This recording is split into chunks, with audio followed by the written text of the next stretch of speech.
Si les âmes quittent quelque part leur corps et voyagent. Et c'est pour ça que tu peux rencontrer des personnes qui sont décédées.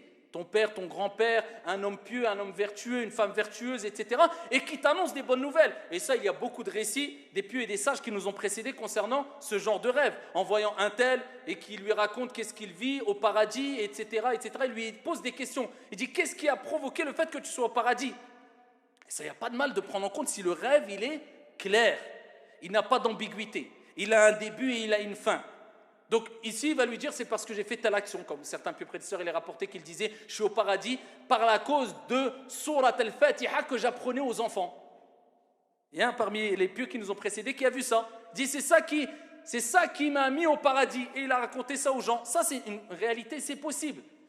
Parce que les âmes se visitent et les âmes se croisent. Soit quand les personnes sont décédées entre eux, ou soit quand les personnes dorment et ils peuvent rencontrer des gens qui sont décédés, etc. et échanger avec eux. Ça, c'est possible et c'est une réalité. Par contre, pour terminer, il faut savoir que l'interprétation des rêves, comme j'ai dit en introduction, elle n'est pas donnée à n'importe qui. Et on ne doit pas chercher à se faire interpréter tous nos rêves. Parce que l'islam, c'est quelque chose de simple et de clair.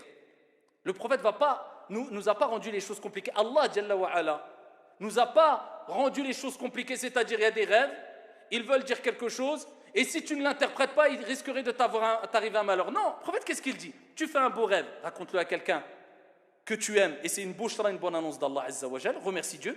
Tu as fait un mauvais rêve, qu'est-ce que tu fais? Tu te tais.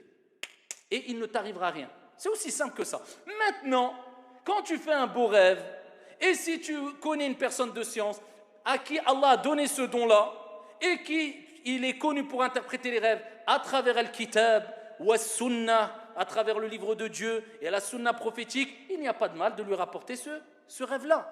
Et rappelle-toi que les rêves ne veulent pas toujours dire la même chose. Ça ne veut pas dire toujours la même chose. C'est pour ça que le prophète interprétait quelquefois le même rêve de manière différente selon le cas, la situation et la personne.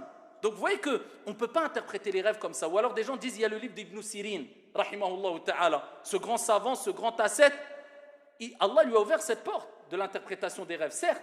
Mais est-ce que ça veut dire que ce qu'il a dit Ibn Sirin, et ce n'est pas son livre à lui, mais c'est ses propos à lui pour la plupart, eh bien on peut les généraliser? Non, pourquoi? Parce qu'on a dit un rêve s'interprète de différentes manières selon les personnes.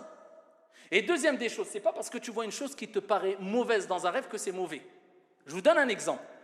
Vous savez que le prophète, alayhi salatu wa salam, à titre d'exemple, il dit « Ma asfala min al-ka'bayn min al